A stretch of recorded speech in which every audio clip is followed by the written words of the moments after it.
Thursday edition of the Carolina Journal News Hour. News Talk 1110, 99.3 WBT. I'm Nick Craig. Good morning to you.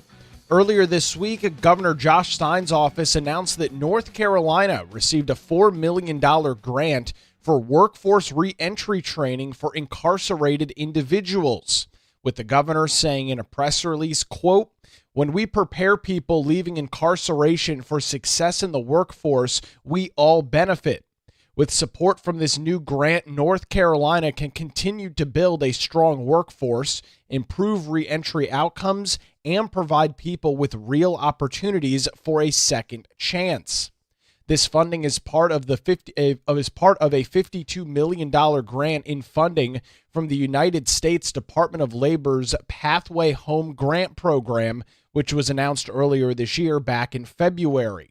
The funding goes towards organizations that provide re-entry services to incarcerated individuals before their release from state correctional facilities or county and local jails.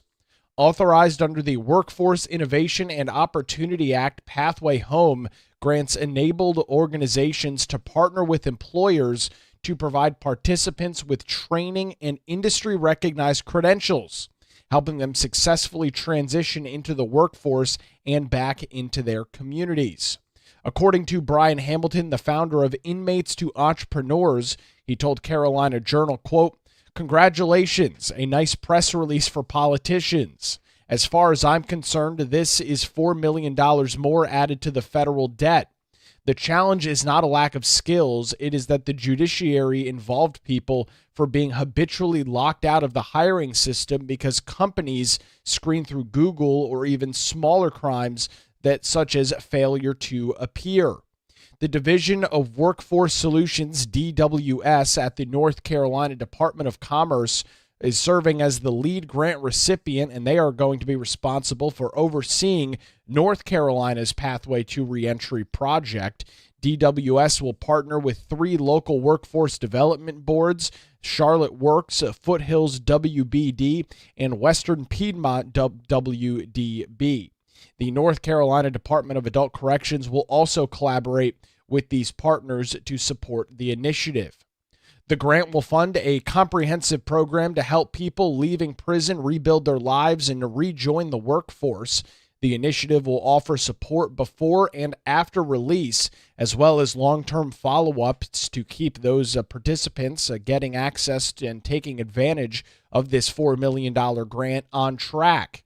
Inside correctional facilities, some participants will participate in workshops, small group and one-on-one sessions, as well as career counseling and job training designed to prepare them for their life outside. Within the first 72 hours of release, the program will connect participants to those community resources, which will help them set goals, develop action plans, and match them with education and training opportunities. That's through the North Carolina Work System, or NC Works. They'll also be linked up to apprenticeships and work-based learning with a second chance program from employers. For up to 24 months, participants will receive wraparound services to address ongoing needs and monthly check-ins to assist progress in training, employment, and other areas of stability. According to North Carolina Commerce Secretary Lee Lilly, in a press release, notes, quote, "Our fast-growing economy needs skilled workers, and this grant helps us fill that need by providing re-entry services to job seekers who are already ready to take their next step in their lives. This project will also help us in our efforts to meet several goals recently set out by the Governor's Council on Workforce and Apprenticeships, which included increasing populations in work-based learning. The workforce system partners plan to serve individuals incarcerated at several facilities across the state, including Alexander Correctional Institution, Caldwell Correction Center, Catawba Correction Facility, the Foothill Correction Institute, Gaston Correctional Center, Marion Correctional Institute, the Mecklenburg County Detention Center, and the Rutherford Correction Center as well. According to Hamilton, quote, "Until there's real reform in expunging someone's record after a credible amount of time, there are a few second chances in America as we know it. Meanwhile, if you commit a crime, start a small business so your offense does not follow you around in perpetuity. So a little bit of a mixed bag on reaction there from both state and private entities. You can read some additional details about this $4 million grant program and that list of all of the facilities that will be operating under that as it gets kicked off here in North Carolina. That story's over on our website this morning, carolinajournal.com. The headline, North Carolina receives $4 million grant for workforce reentry training program. Again, you can read those details over on our website, carolinajournal.com, where it's now 5:11, News Talk 1110, 99.3 WBT. The Atlantic hurricane season is on many folks' minds in the eastern half of North Carolina. This morning, however, we're focusing on a long-running legal battle in the town of Lumberton, North Carolina, due to some past hurricane flooding. To bring us up to date as to where we stand right now, Mitch Kokai of the John Locke Foundation joins us on the Carolina Journal News Hour. Mitch, we saw in the western half of the state, Helene last year, over the last decade or so, some pretty heavy storms in the eastern half of the state. Flooding is a big issue. This is a very interesting situation going on in Lumberton. What are you tracking? Well, basically, the Fourth U.S. Circuit Court of Appeals has essentially ended a lawsuit that residents and businesses in Lumberton filed some years back against CSX Transportation, which runs the railroad that goes through the city.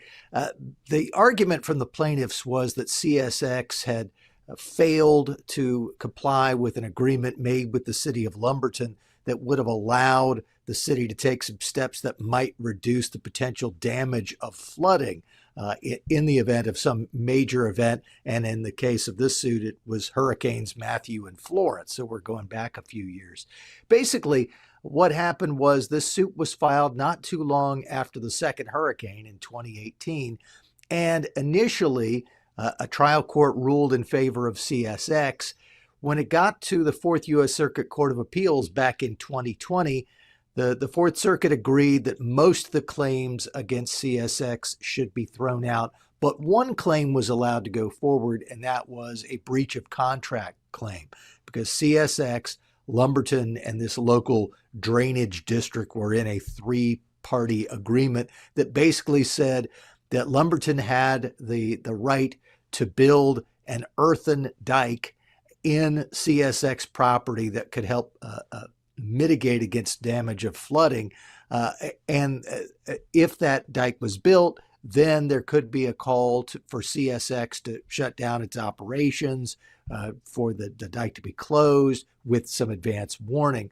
Well, what happened was in both Hurricane Matthew and Hurricane Florence, Lumberton contacted CSX and said, hey, can we put some sandbags down to help with flooding? And CSX said, no, we're not gonna do that.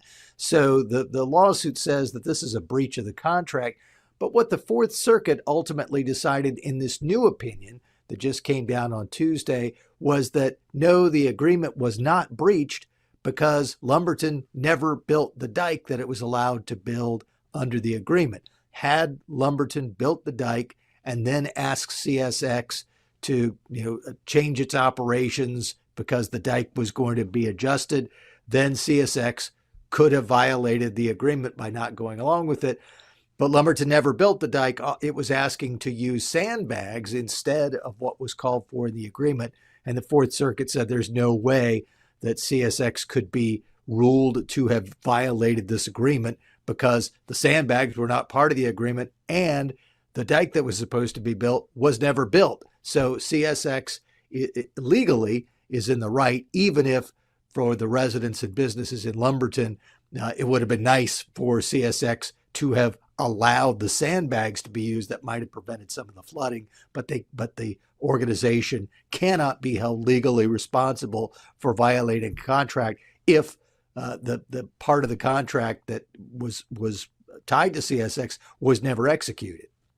And looking at some of the background on this, and actually Hurricane Florence, which was in 2018, Hurricane Matthew was in 2016, the town of Lumberton was granted temporary access to put up some sort of temporary facility, some sort of temporary dam. They put it up, Mitch, and ended up eroding away and not ended up working at all. So at least in the second case, they were granted some of that ability. It turns out it didn't have much of an impact anyway, but Seems like this stems around the fact that government didn't do what they could have done with building this more permanent structure, which has led to CSX being the victor, at least as it stands right now in this legal battle.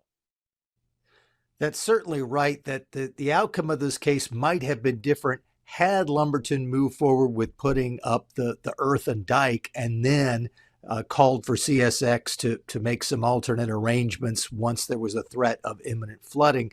But since the dike was never built, according to the legal opinion, there was no leg for these residents or the city to stand on because CSX was only obligated to deal with changes in the dike. It was not obligated legally to allow for sandbags to be put on its property. And so when it said no to the idea, that ended any sort of legal liability that might have been in the air.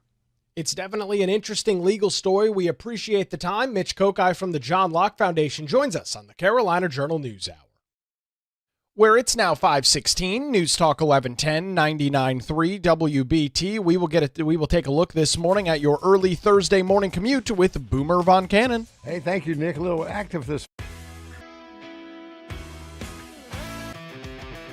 Hot.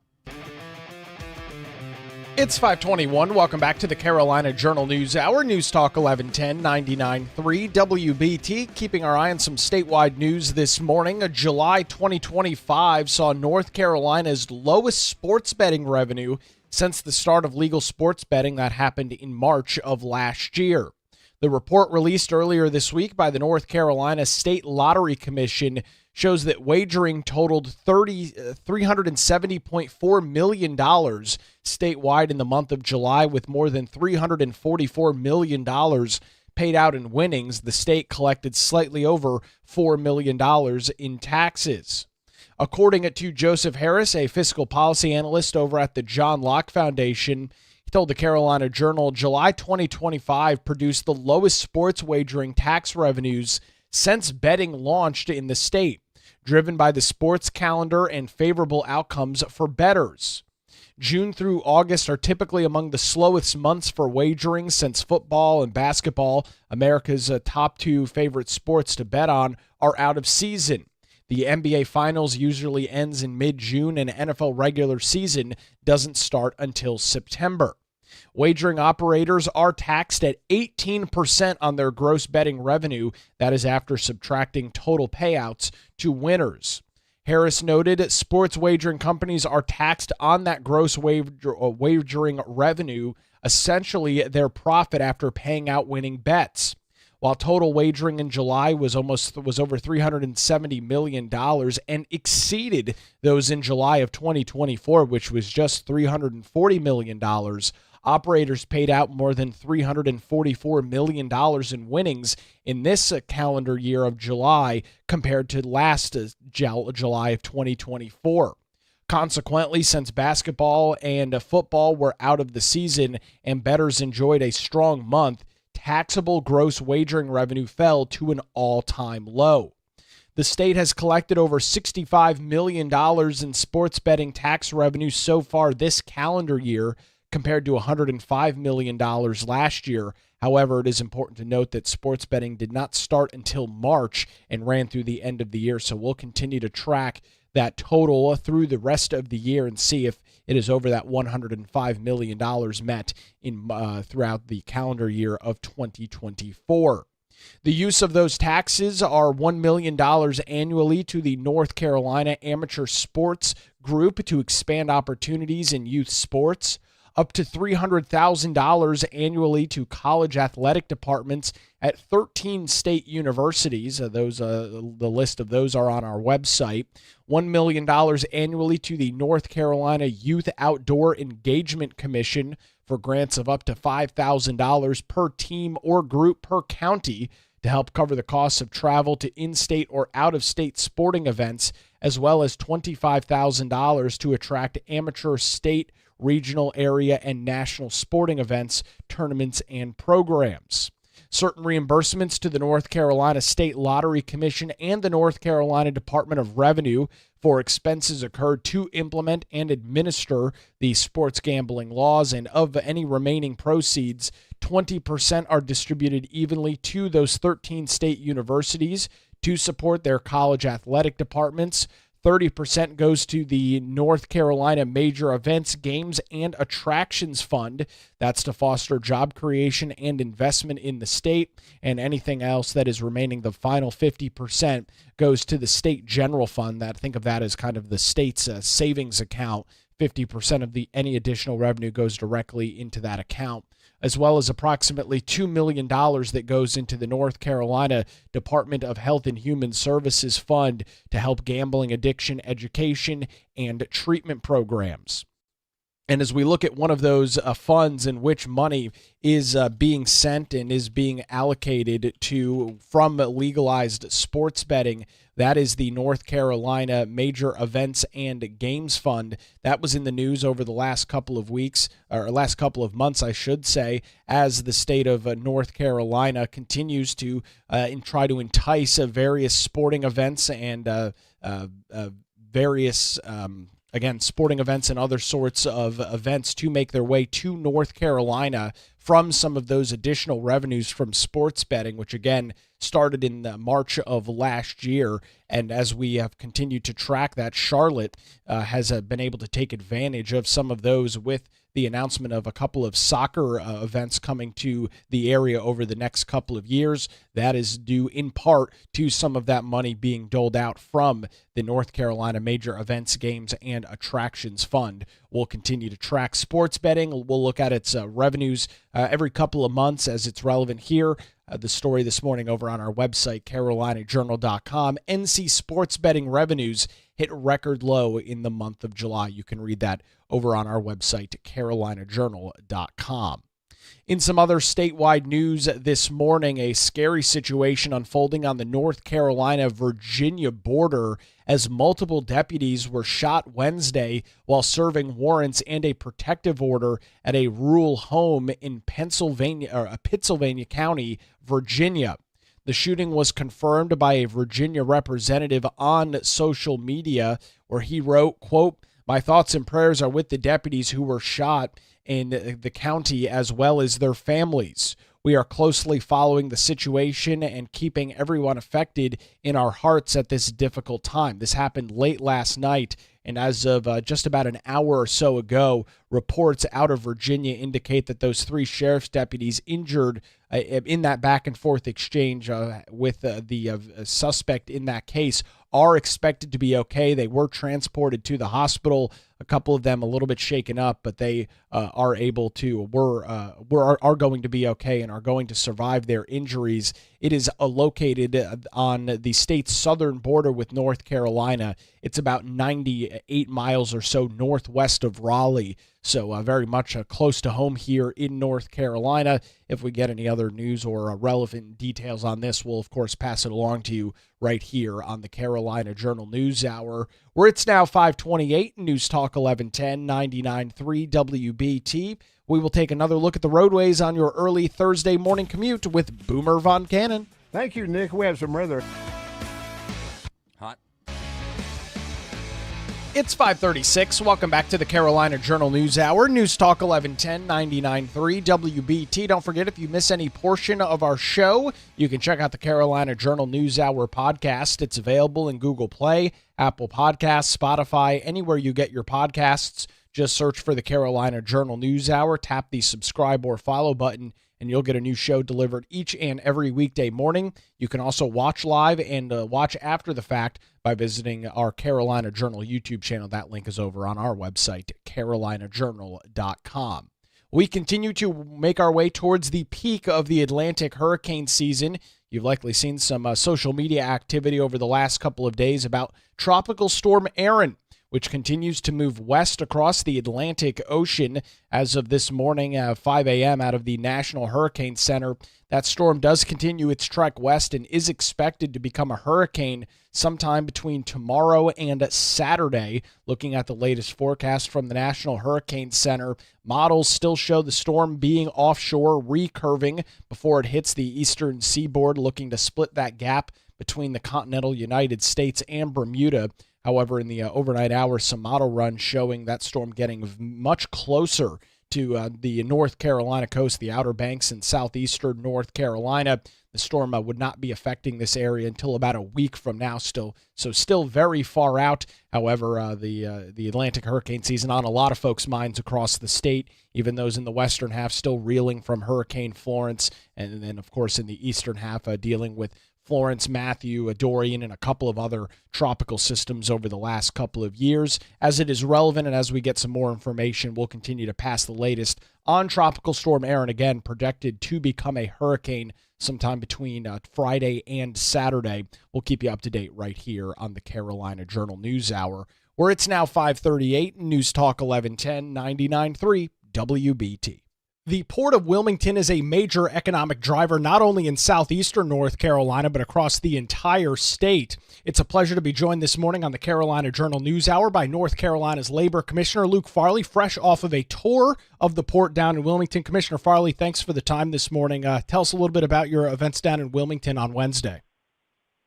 Nick, pleasure to be with you as always. Yeah, we just wrapped up a tour of the Port of Wilmington. I'd never been there before, but as Labor Commissioner, part of my job is to see the work being done by the hardworking men and women of this state, and they're not working harder than anywhere than at the ports because, man, those folks are getting it done. We have one of the best ports on the East Coast, and I got to see it up close. You know, you talk about the Port of Wilmington. It was back just a couple of years ago. You had that horrific situation unfold in Baltimore, and that forced a lot of additional traffic to the Port of Wilmington. They seem to handle that very well, and as I mentioned in the open, it's a major economic driver across the state of North Carolina with all of our imports and exports. Absolutely. The ports of North Carolina are growing.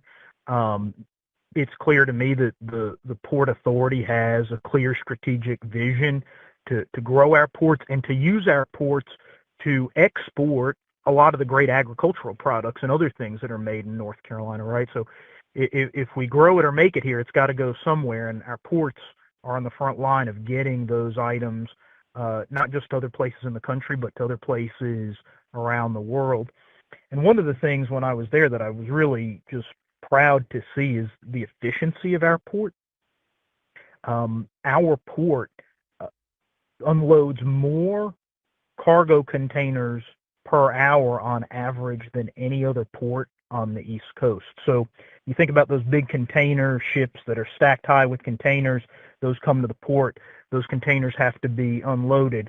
And our men and women at the port in Wilmington unload an average of 41 an hour, where most ports are doing about 20 an hour. And so this was incredible to see just the skill and talent. I had the chance to go up in one of those cranes. It's 160 feet up with a glass bottom. So if you're not someone into heights, that's probably not the job for you to go into. But it was incredible to see the skill of those operators to pick up a container, take it off the ship, and then get it onto a truck. And to do that basically 41 times an hour, which gives you basically just about a minute to pick up something that's, 20 tons and place it precisely on the back of the truck. Really a neat thing to see. Yeah, you talk about those incredible levels of efficiency at the Port of Wilmington. Let's talk about your position as the Labor Commissioner. What are some of the things that are your responsibilities when you're visiting somewhere like the Port of Wilmington? So the Labor Commissioner is responsible first and foremost for the health, safety, and general well-being of the workforce in North Carolina. And it's an important job because we've got a great economy in this state, but it's the working men and women who drive that economy. And our economy is nothing without the workers of this state. And so I've got the responsibility of making sure that the workers of this state are safe and healthy on the job and prosperous at home. And what that means is enforcing our workplace safety laws, our anti-discrimination laws, our wage and hour laws, our anti-child labor laws, all of the things that give us a strong, healthy, prosperous workforce. You talk about protecting workers not only from a safety standpoint, but dealing with issues with their employer. Your office had a press release out earlier this week looking at more than $2.5 million worth of unpaid wages for workers across the state. We have an article on that over on our website, carolinajournal.com. Can you explain where that money came from and why that's such an important part of your job? Absolutely. So the sad truth is that there are some bad apples out there, some bad employers who do not pay their employees what they promised. Sometimes that's a bonus or a commission, or they improperly deduct things from a paycheck, or they don't pay a final paycheck. There's a lot of ways that an employer can cheat their employees out of the money that they've been earned. And we have a wage and hour bureau that if you complain to that bureau, we'll investigate your claim. And if it turns out that you were owed that money, the Department of Labor will fight to get it back from you, from your employer. And that was what that $2.5 million was.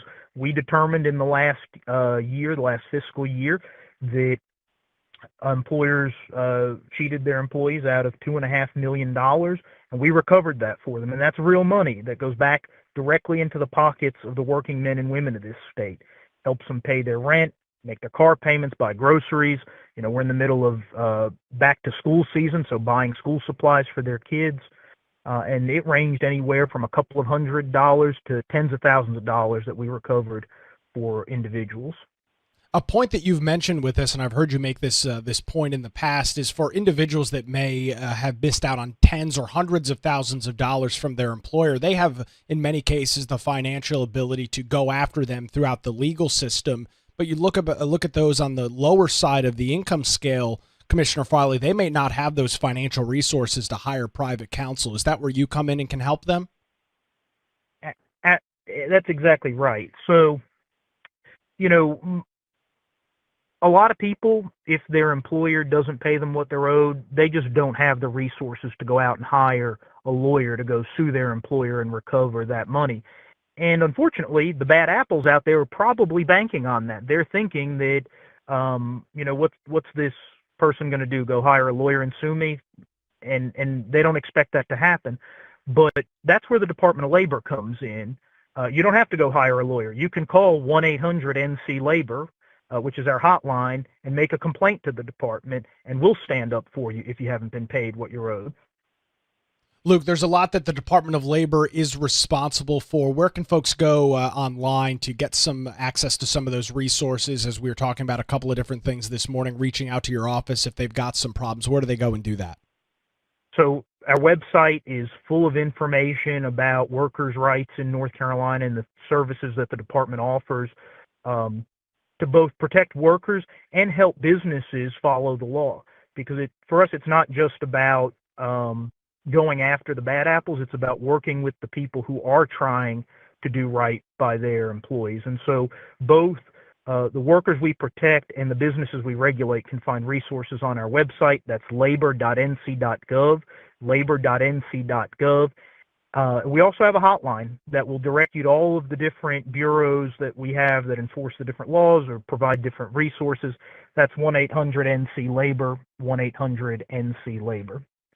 We appreciate the update this morning. North Carolina Labor Commissioner Luke Farley joins us on the Carolina Journal News Hour. Where it's now 5:45, News Talk 1110, 99.3 WBT. We will get another look at the roads on your Thursday morning commute with Boomer Von Cannon. Thank you, Nick. Weather's going to be a factor for...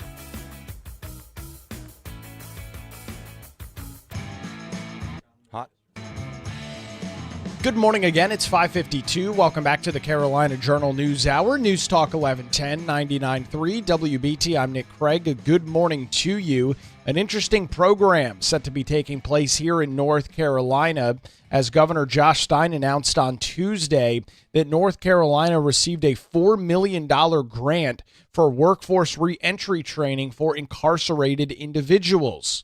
The governor said in a press release with this announcement, "When we prepare people leaving incarceration for success in the workforce, we all benefit.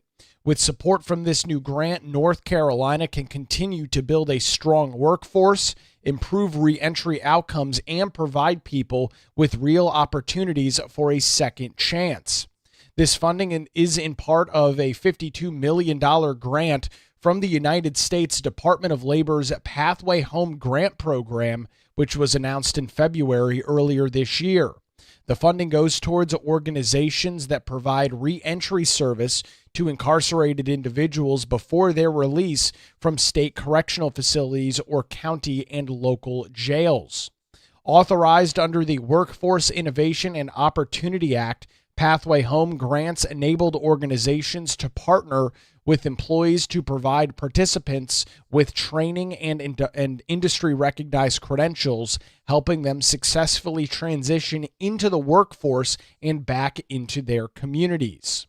The Division of Workforce Solutions, DWS, at the North Carolina Department of Commerce will serve as the lead grant recipient and will oversee North Carolina's pathway to reentry. They are set to partner with 3 local workforce development boards: Charlotte Works, Foothills WDB, and Western Piedmont WDB. The North Carolina Department of Adult Corrections is also set to collaborate with these partners to support the ongoing initiative. The grant will help fund a comprehensive program to help people leaving prison rebuild their lives and rejoin the workforce. The initiative will offer support before and after release and long-term follow-ups to keep participants on track. Inside correctional facilities, participants will participate in workshops, small group and one-on-one sessions, as well as career counseling and job training designed to prepare them for outside life. So here's how it's going to work. Within the first 72 hours of release, the program will connect participants to those community resources. They will be helping them set goals, develop action plans, and match them with education and training opportunities. That is set to happen through the NC Work system, and through that, they'll also be linked up with apprenticeships and work-based trainings with second chance employers. For up to 24 months after release, participants will receive wraparound services to address ongoing needs, as well as monthly check-ins to assess progresses in training, employment, and other areas of stability.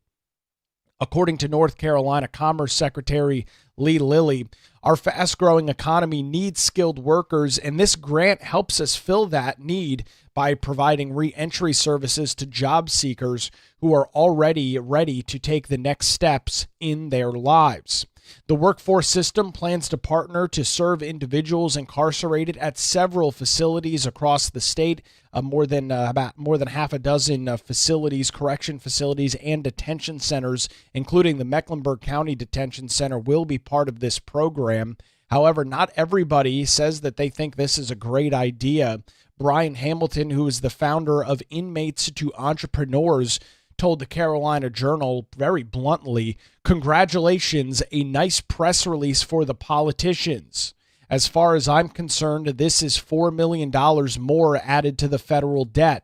The challenge is not a lack of skills. It is that judicially involved people are being habitually locked out of the hiring system because companies screen through Google, and even smaller crimes such as failure to appear."